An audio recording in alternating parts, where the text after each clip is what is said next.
Vamos falar de Jesus? Abra sua Bíblia aí, mas junto com a sua Bíblia você abra o seu coração. Atos dos Apóstolos, capítulo 16. Nós vamos ler do versículo 4 até o versículo 8. Vou ler com vocês aqui na versão que for colocada aqui. Livro de Atos dos Apóstolos, capítulo 16, versículo 4.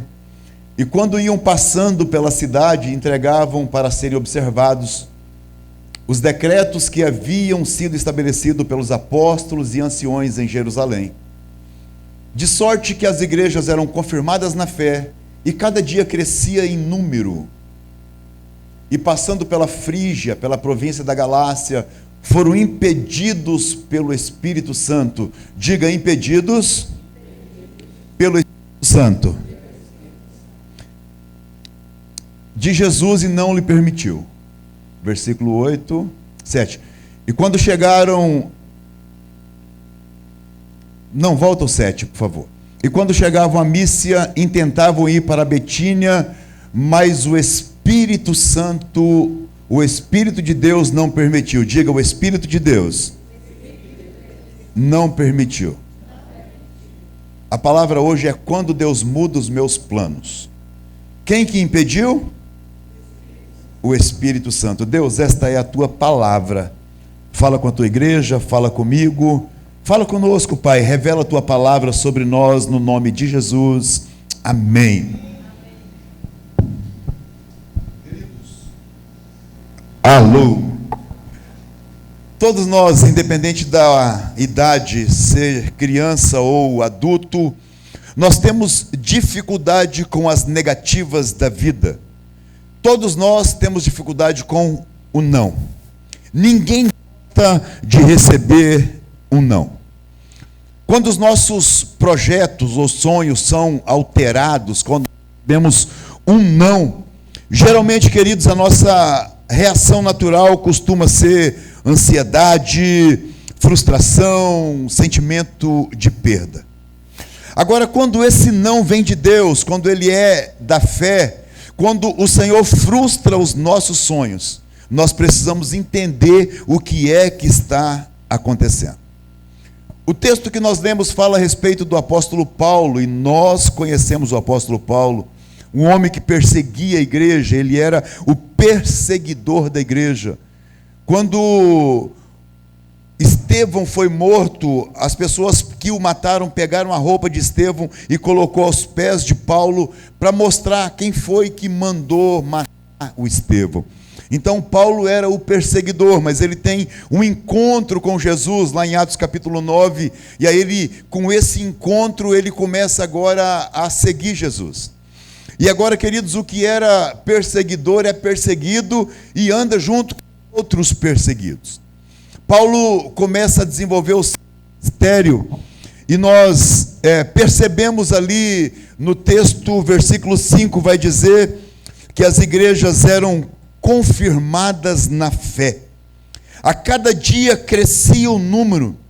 Isso está dizendo assim, olha, está dando certo, o negócio está acontecendo. Paulo está com seu ministério agora começando, e a Bíblia está dizendo que o ministério era confirmado. Mais um microfone aqui, eu vou pregar no grito. Aí, queridos, chega o texto que nós lemos. E o texto que nós lemos vai dizer que Paulo queria ir para a Ásia. Paulo queria ir para um lugar, e aí ele foi impedido pelo Espírito de Deus de prosseguir. A pergunta é, quem que impediu? Foi Deus. Quem que frustrou os sonhos do Paulo? Foi Deus. Nós temos um Deus, queridos, que a gente fala que ele abre portas, amém? Lá, Apocalipse capítulo 3, versículo 8, fala que ele abre porta. Isaías capítulo 45, versículo 2, fala que ele quebra a porta de bronze. Nós temos um Deus que abre portas, mas esse mesmo Deus que nos abre a porta, tem dia que ele fecha a porta. Tem dia que ele fecha, tem dia que ele fica em silêncio. Mas isso é para o nosso bem. Porque a Bíblia vai dizer que Ele é que sabe que pensamentos que Ele tem a nosso respeito, e é pensamento de paz, e não é pensamento de mal. Nós precisamos entender então quando Deus diz não. E aí eu preciso entender o que é provação e o que é reprovação. O que é provação? Provação é uma circunstância de Deus em qualquer área da minha vida, onde Ele está me provando. Mas essa provação é para mim, é para nós subirmos de nível. Quando Deus manda uma prova, uma provação, é para nós passarmos, é para nós, a Bíblia diz que é para nós nos alegrarmos na provação. Olha que negócio doido. Para nós termos alegria na provação. E aí a provação é um local onde eu tenho que meter o pé e dizer, não, eu tenho que passar por essa prova. Enquanto que a reprovação é diferente. A reprovação é um finish, é um stop. A reprovação é um final, é Deus dizendo, olha, aqui você não vai mais. Aqui você foi reprovado, nessa linha você não pode passar. E quando nós somos reprovados, temos que fazer o quê? Tudo de novo. E aí tem gente que anda num espiral de fazer tudo de novo. Vai indo, dá 2 passos para frente, avança 2 passos, mas daqui a pouco ele dá 3, 4 passos para trás. A pessoa avança numa área, mas daqui a pouco ele decai na outra, porque às vezes nós não conseguimos viver no centro da vontade de Deus. A mensagem dessa noite, querido, é para você que Deus trouxe aqui e dizer assim, Deus quer mudar os seus planos. A primeira coisa que eu tenho que aprender com o texto e com aquilo que eu quero ministrar, eu preciso analisar o propósito do coração. Às vezes a análise do propósito do coração vai dizer se essa intenção é de Deus ou não. Sabe quando você está andando com seu carro numa via? Você está de boa, você está vindo e de repente você vê lá na frente uma blitz da polícia. Você olha e fala assim, meu Deus do céu, eu estou sem cinto, o documento do carro está atrasado. Aí você começa, Deus cega o guarda, Pai. Manda seus anjos, Pai, manda um anjo cegar esses miseráveis. Deus manda, Pai, uma coluna de fumaça, de fogo. Eu vou passar no meio agora, Pai. É no teu nome que eu vou passar. Você vai clamando com fé, o guarda. Documentos, nós só temos instrumentos. E aí é obrigado a chamar um guincho, você vai multado. E aí a pergunta é, pastor, por que Deus não cegou o guarda? Porque o propósito do coração está errado. Deus não anda na ilegalidade. Deus não anda na ilegalidade. Deus tem compromisso com a verdade. Porque Ele é a verdade. E aí, queridos, Deus não vai cegar o guarda. Tem gente que tem condições de ser muito mais bem-sucedido do que é. Tem gente que era para prosperar muito mais do que está. Tem gente que era para estar em outro nível. E por que não está nesse nível? Por causa do coração. O desejo do Paulo era lícito. O desejo do Paulo era ir para a Ásia, mas Deus disse não.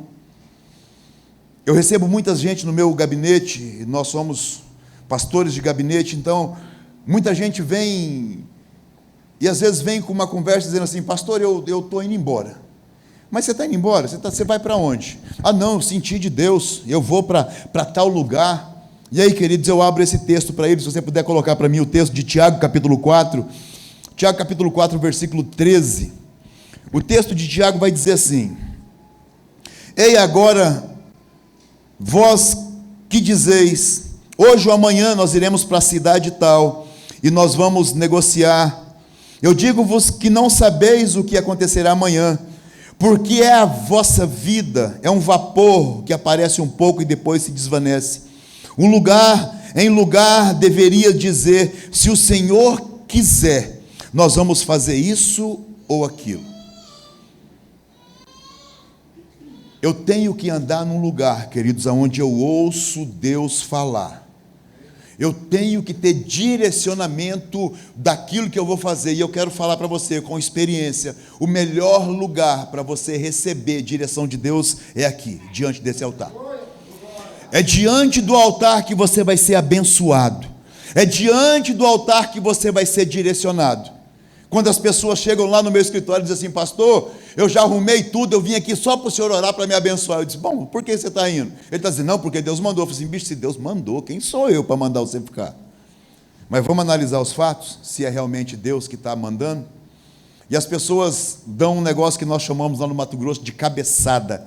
O que é cabeçada? Você fazer as coisas e as coisas vão dando tudo errado. Pastor, mas está em crise, o negócio não está bom. E aí eu quero usar a Bíblia para essa situação. Coloca para mim Gênesis capítulo 26, por favor. Gênesis capítulo 26, versículo 1 de Gênesis 26. O texto começa dizendo que houve uma grande fome na terra. Fome. Uma grande fome. O versículo 2, pode colocar para mim o versículo 2. Deus dá uma ordem para Isaac, e a ordem é: você não saia daqui. Quando deu essa primeira fome, lá no tempo de Abraão, Abraão fugiu e foi para o Egito. E lá no Egito deu tudo errado. Deu um problema sério com ele, com a esposa lá. E aí Deus dá uma ordem para Isaac, e a ordem é: permaneça aqui no local da fome. Permaneça, porque eu vou mudar essa história. Permaneça, porque você tem uma palavra. Ah, eu quero que você levante a sua mão aí, eu quero ser profeta aqui. Uma palavra liberada desse altar, que Deus está nesse negócio. Mesmo no tempo da crise, mesmo no lugar da dificuldade, Deus vai liberar sobre a sua vida. Todo mal em nome de Jesus vai sair, porque Deus vai te abençoar para você passar o tempo da provação, o tempo da necessidade. Deus vai entrar com a providência. Recebe isso aí? Coloca o versículo 12 desse texto, por favor. Gênesis 26, 12. O texto vai dizer: semeou Isaac naquele mesmo ano e recolheu 100 por um, porque o Senhor o abençoava. Enriqueceu o homem, ficou riquíssimo, de modo que os filisteus lhe tinham inveja. Semeou naquele ano, no ano da fome, no ano da dificuldade, ele semeou e ele recolheu 100 por um. Por que ele recolheu 100 por um? Porque o Senhor o abençoava. A bênção nossa, assim, queridos, vem do Senhor. Eu falo para a minha igreja: nós não somos dependentes do governo. Não importa quem está no poder, se nós estivermos na direção do Senhor, Ele vai nos abençoar, porque a nossa bênção não necessita de governo, nós necessitamos do Senhor. A nossa bênção vem do Senhor. Você crê nisso, queridos?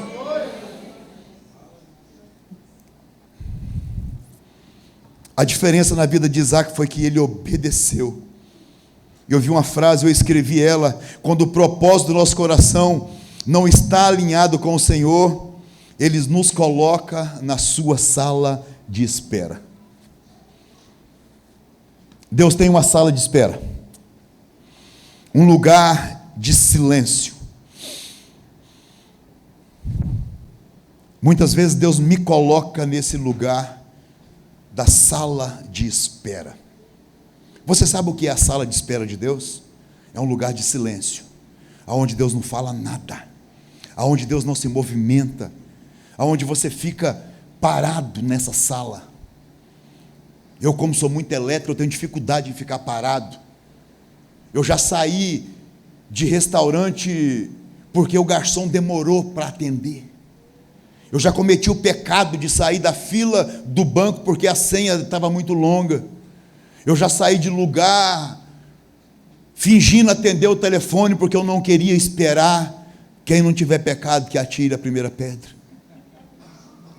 Nós não gostamos de esperar, mas tem um local onde Deus nos coloca, que é sala de espera, e essa sala muitas vezes é para trabalhar o meu coração, muitas vezes é para trabalhar o meu orgulho, muitas vezes é para trabalhar o meu caráter, muita hora é Deus querendo falar comigo, dizendo: cara, muda, sai desse ciclo vicioso. É Deus dizendo: ei, se atente, busque a minha presença, eu quero tirar você da sala de espera. Talvez Deus esteja falando com gente aqui nessa noite, gente que está na sala de espera. Nós não podemos fugir desse lugar. Você pode fugir do restaurante, você pode fugir da fila do banco, você pode fingir uma ligação, mas diante da sala de espera de Deus não tem como fugir. É o lugar que nós vamos nos render. É o lugar onde eu não posso mais blasfemar, falar, eu tenho que obedecer e dizer sim, Senhor. Pode falar, o que o Senhor quer que eu faça? O que o Senhor quer que eu mexa? Que área da minha vida o Senhor quer trabalhar? Nós não podemos esquecer, queridos, primeiro, que nós temos uma promessa de Deus. Amém? Amém. Todos nós temos uma promessa de Deus. Quando eu olho para aquele povo lá do deserto, Deus manda Moisés para buscar aquele povo, eles participam de vários milagres. O mar abre, antes das 10 pragas vem, o maná aparece, a coluna de fogo, a coluna de nuvem, aquele povo participou de tudo aquilo.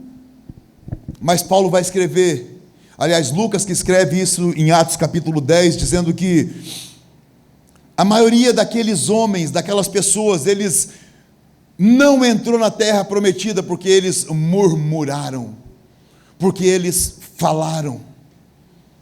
A maioria daquelas pessoas que saiu do Egito não entrou na terra prometida. Nós temos uma promessa, e para estar no meio dessa promessa, eu preciso entender que eu não posso murmurar quando eu estou num processo. Deus vai olhar o que está acontecendo no meu coração, e eu preciso entender, queridos, que essa sala de espera de Deus, ela é necessária, ela é revigorante, porque ela anuncia que nós não estamos no controle, ela é reveladora, porque ela mostra realmente quem eu sou. Só que eu tenho uma coisa que eu sei a respeito da sala de espera, porque eu já estive lá, ela é temporária. O Salmo diz que o choro pode durar a noite inteira, mas a alegria ela vem pela manhã. Então a aprovação do Senhor, ou a sala do Senhor, ela tem hora para começar, mas ela também tem hora para terminar. Pode durar uma noite inteira, mas eu sei que a alegria ela vai vir pela manhã. Quando Deus muda os meus planos, eu preciso alinhar o meu tempo com o tempo de Deus, então eu não posso parar. Às vezes envoltos pelas negativas da vida, nós jogamos a culpa em todo mundo. A culpa é do diabo, a culpa é da minha sogra, a culpa é daquele meu cunhado, e muitas vezes a culpa não é de ninguém. Muitas vezes é um processo que Deus está usando. Paulo, o que você quer? Eu quero ir para a Ásia, e Deus disse não. Não vai ser do seu jeito, Paulo, vai ser do meu jeito. Muitas vezes não é do seu jeito, querido, é do jeito que o Senhor quer. E aí nós cantamos uma música bem antiga que diz: se uma porta se fecha aqui, outra porta se abre ali. Eu preciso aprender mais de Deus, porque é Ele quem cuida de você, querido. O salmista vai dizer: uns confiam em carro, outros confiam em cavalos, mas nós faremos menção do nome do Senhor. Oh, eu não sei, mas eu estou empolgado em pregar isso aqui. Eu estou empolgado, porque eu sei que tem gente aqui, que Deus está falando com essa pessoa, dizendo assim: não é no seu tempo, é no meu tempo. Não é do seu jeito, é do meu jeito. Não é do jeito que você quer, é do jeito que os céus quer. E quando eu entendo isso, queridos, quando eu entendo isso, que é do jeito de Deus, aí eu respiro. E aí eu me coloco à disposição. E aí eu me coloco no centro da vontade do Senhor. É preciso entender que nem sempre a direção vai vir imediatamente. O versículo 7 do texto que nós lemos ali de Atos capítulo 16, 7 e 8, vai dizer que eles contornaram a Galácia, desceram para Troade. À noite veio a Paulo uma visão, na qual um varão da Macedônia rogava, dizendo: passa a Macedônia e nos ajuda. Não foi no mesmo dia que o Espírito Santo diz não. Não foi naquela mesma hora. Paulo não parou. Paulo continuou. A revelação veio para quem, queridos? Para ele. Eu creio nos profetas, amém, queridos? Eu creio. A Bíblia vai dizer em 2 Crônicas, capítulo 20, versículo 20, dizendo: crê nos seus profetas e vocês vão prosperar. Eu creio. Eu creio que Deus fala através da palavra, e comigo fala muito mais através da palavra que qualquer outra coisa. Mas eu tenho uma coisa que eu sei: Deus fala comigo, Deus fala com você. Nós só precisamos ter essa sensibilidade de entender a hora que Deus está falando. A linha é muito tênue quando Deus fala. Deus fala de várias maneiras, mas eu preciso entender o jeito que Deus fala, e para isso, para eu entender, eu preciso estar em sintonia com os céus. E para estar em sintonia com os céus, aí eu tenho que matar o meu eu, aí eu tenho que viver uma vida diante do Senhor, com alegria, nas provações, nas frustrações. E aí, queridos, ele continuou andando, ele não parou. Esse mês eu saí para uma visita aos empresários da igreja, visitando, orando, cada um no comércio, com os outros pastores. Nós somos vários pastores lá. E uma reclamação geral, porque está ruim o negócio no Brasil inteiro, talvez não seja só o Mato Grosso, o comércio não está bom, o negócio não está tão movimentado quanto deveria. E eu vi gente parado, e eu vi gente dizendo assim: pastor, eu vou desistir, pastor, eu vou fechar. Mas eu vi um monte dizendo assim: pastor, vai acontecer, isso vai mudar, daqui a pouco muda a chave, daqui a pouco Deus manda um milagre, daqui a pouco Deus manda uma provisão.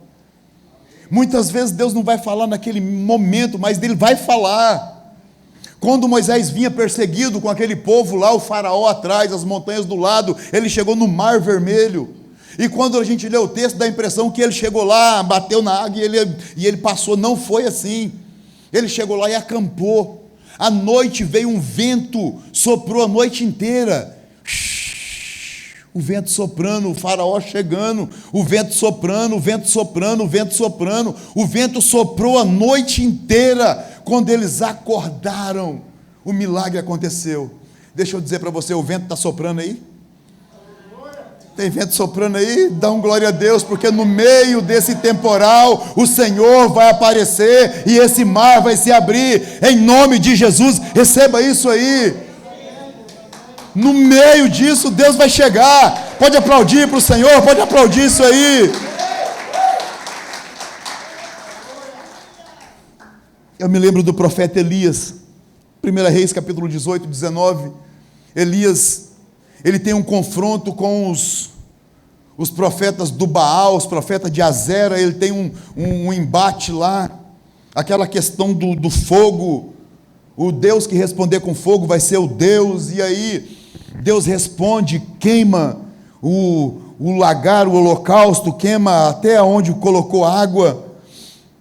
A Jezabel manda uma notícia para Elias dizendo: olha, se você amanhã não estiver morto, eu não sou a Jezabel.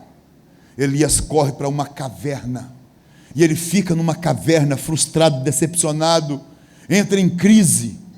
E no meio da crise dele, Deus aparece e Deus vai dizer, você lê o texto e Deus fala para ele: Elias, o que você faz aqui na caverna? Deus não disse: Elias, o que você faz aí? Deus disse: o que você faz aqui, é porque Deus estava com ele na caverna. Deus estava naquele momento junto com ele. Então nós temos um Deus que não nos abandona. Nós temos um Deus que é provisão, um Deus que é proteção, um Deus que está comigo no meio das minhas crises. Aí Deus diz para Elias: levanta, rapaz, caminha, não para. Você tem Jeú para poder ungir, tem uma viúva que eu quero fazer dela uma empresária, você vai lá multiplicar lá os negócios lá, rapaz. Deus está falando com gente que não para, não se prostre, levanta a cabeça, siga em frente. Deus me trouxe aqui para dizer para você: é tempo de mudar de nível, é tempo de sair do raso, é um tempo de andar na profundidade, mas é um tempo de andar com Ele, dependência dEle. Você recebe isso aí, irmão, em nome de Jesus? Terceira coisa que eu aprendo a respeito disso: Deus tem os seus planos sobre nós. O plano é dEle. Não vai para aí, Paulo. Não vai. Paulo sai caminhando, tem uma visão. O cara diz: passa a Macedônia, nos ajuda.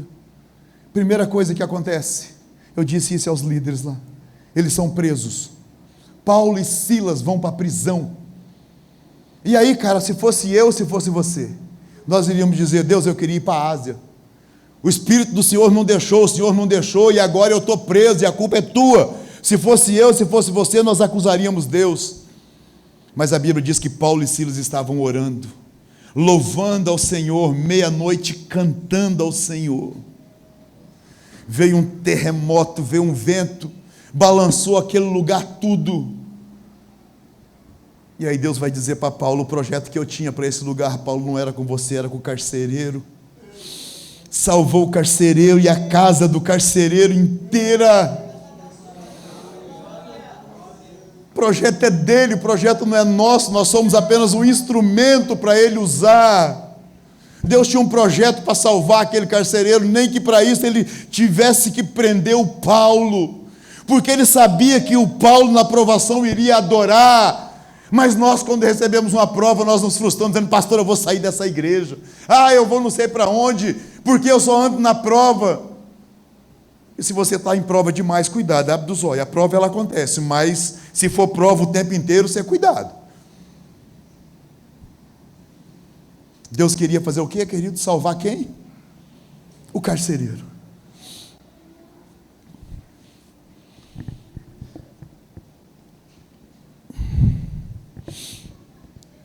Eu quero mudar a direção dessa mensagem.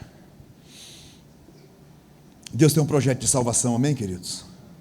Amém? Deus tem um projeto de salvação? Amém? Jesus vai contar para nós uma parábola em Lucas capítulo 16. Ele vai contar uma parábola lá, e eu não sei, eu acho que versículo 19, eu não lembro o versículo, mas está na Bíblia, você lê tudo lá depois que vai ser bom. Jesus conta que tinha duas pessoas, um rico e um outro, um pobre miserável chamado Lázaro. Não dá o nome do rico, só dá o nome do pobre, e a Bíblia vai dizer que morreu os dois. O rico foi para um lugar de condenação, o pobre foi para o seio de Abraão. E entendam, ele não foi para o lugar de perdição porque era rico, e outro não foi para o lugar de salvação porque era pobre. Não é esse o critério. Diz que o pobre sentava na porta daquele rico tentando comer o que caía da mesa, e nem assim ele dava. E aí, naquele lugar de tormento, aquele rico disse: pai Abraão, pede que Lázaro molhe a ponta dos dedos e venha refrescar os meus lábios, porque eu estou nesse lugar de tormento. E aí foi dito para ele: olha, quem está aí não pode vir para cá, nem quem está aqui pode ir para lá. Aí ele fala: manda alguém na minha casa, porque eu tenho 5 irmãos. O maior sofrimento de quem for condenado às chamas do inferno, queridos, não vai ser a chama do inferno, não vai ser o capeta com o garfo cutucando. O maior sofrimento de quem vai ser jogado no lago de fogo não vai ser o lago de fogo, serão as memórias que vai ter aqui da terra. Ele disse: eu tenho 5 irmãos, manda aí alguém lá. Você vai lembrar do dia que você veio num culto e tinha um cara pregando, e esse cara falou assim: olha, precisa salvar, precisa entregar a vida para Jesus. Enquanto que para nós, coloca o texto para mim aqui, por favor, Isaías capítulo 65, versículo 17. Enquanto que para os salvos, a Bíblia vai dizer, o texto vai dizer, e é Deus dizendo: eu crio novos céus, eu crio nova terra, e não haverá lembranças dela, nem memória alguma delas. Coloca o texto de Isaías 65, versículo 17, por favor. Porque eu crio um novo céus e uma nova terra, e não haverá lembrança das coisas passadas, nem mais se recordarão. Nós não vamos lembrar do tempo da terra, porque senão o pai que for salvo ia lembrar do filho, e aí ia ficar com tristeza, porque às vezes o filho não foi aos céus. Enquanto que para quem foi condenado, as maiores torturas serão as lembranças. Quem for salvo não vai ter lembrança disso. E aí a pergunta é: como que eu vou ser salvo? Como que eu posso ser salvo? Evangelho de João, capítulo 1, versículo 11 e 12, a Bíblia diz que ele veio para o que era seu. Os seus não receberam, mas todos quanto recebeu, versículo 12, todos quanto receber, lhe dará o direito de ser feito filho de Deus. E aí é o primeiro segredo: eu preciso ser filho de Deus. E aí alguém vai dizer: pastor, todos somos filhos de Deus. Não, nós somos todos criados por Deus. Nós somos criados para tornar filho. Eu tenho que o receber. Eu tenho que receber para ter direito à herança. Aí eu vou para Romanos capítulo 10, versículo 9, e a Bíblia vai me dizer que se com a minha boca eu crer, se com a minha boca eu confessar e com o coração eu crer que Jesus Cristo ressuscitou dentre os mortos, então eu serei salvo. Se com minha boca eu confessar e com o meu coração eu crer que Jesus Cristo ressuscitou dentre os mortos, então eu serei salvo. Ninguém vai ser salvo por causa de boas ações, dar cesta básica, fazer o bem. Isso é dever de todo cristão. Efésios capítulo 2, versículo 8 e 9. Pela graça sois salvo mediante a fé. Isso não vem de vós, é dom de Deus. E não é pelas obras, para que ninguém se glorie. A salvação foi feita lá na cruz do Calvário. Jesus se entregou por mim e por você. Ele se doou naquela cruz para que eu e você fôssemos resgatados do pecado. A graça do Senhor nos alcança, e quando a graça nos alcança, nós somos salvos. E aí eu gostaria que você se colocasse de pé. Se fosse possível diminuir essas luzes um pouquinho, eu gostaria.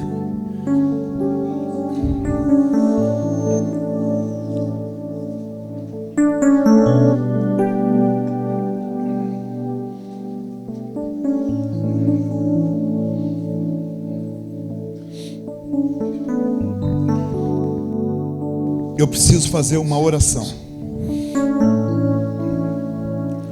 Eu citei o texto, e o texto diz que se com a minha boca eu confessar e com o coração eu crer que Jesus Cristo ressuscitou dentre os mortos, então eu serei salvo. Então a salvação, ela precisa ser dita, confessada. Eu preciso que todos fechem os olhos, todos com os olhos fechados. Eu vou fazer uma oração, e você que não fez essa oração pública ainda, você vai repetir a oração que eu fizer. Você ainda que não entregou a sua vida a Jesus publicamente, você que não fez isso, confessou publicamente, eu quero que você faça isso comigo. Diga: Senhor Jesus, nesta noite eu entendi que eu preciso ser salvo, então perdoa os meus pecados, escreve o meu nome no livro da vida. É a minha oração, confessando os meus pecados, no nome de Jesus. Com os olhos fechados ainda. Você que fez essa oração pela primeira vez, é a primeira vez que você faz essa oração, levanta sua mão para eu saber quem é você. Levanta. Tem uma pessoa ali, 2 pessoas, 3 pessoas, 4 pessoas, 5 pessoas. Mantenha sua mão levantada, eu quero orar por você. Deus, teus filhos estão aqui e eles ouviram a tua palavra, e a tua palavra diz: se nós confessarmos para o Senhor é justo e fiel para nos perdoar de todos os nossos pecados. Perdoa os pecados dos meus irmãos, escreva o nome deles no livro da vida, os abençoe, Pai, com graça, com misericórdia. Meu Deus, muda a história, que esse dia de hoje fica marcado na vida dessa pessoa como o dia que eles receberam o Senhor como Salvador, o dia que eles entregaram a vida deles ao Senhor. Então eu os abençoo, Pai, no nome de Jesus, amém. Pode baixar a sua mão, eu quero fazer mais uma oração. Essa oração é pela mensagem que eu ministrei. Essa oração é para você que entendeu o que eu ministrei, que Deus mudou o seu plano. Às vezes você entendeu que você está na sala de espera do Senhor, às vezes você entendeu que você está num lugar onde você precisa se posicionar, que você precise de uma resposta, de um ajuste. Eu não sei que essa palavra falou com você, mas você que ouviu a palavra e você entendeu e ela falou com você, eu quero orar com você. Vem aqui à frente, por favor. Vem aqui para o altar, bem pertinho do altar. Você que quer essa oração, a palavra falou comigo. Você diz: pastor, a palavra falou comigo. Venha à frente.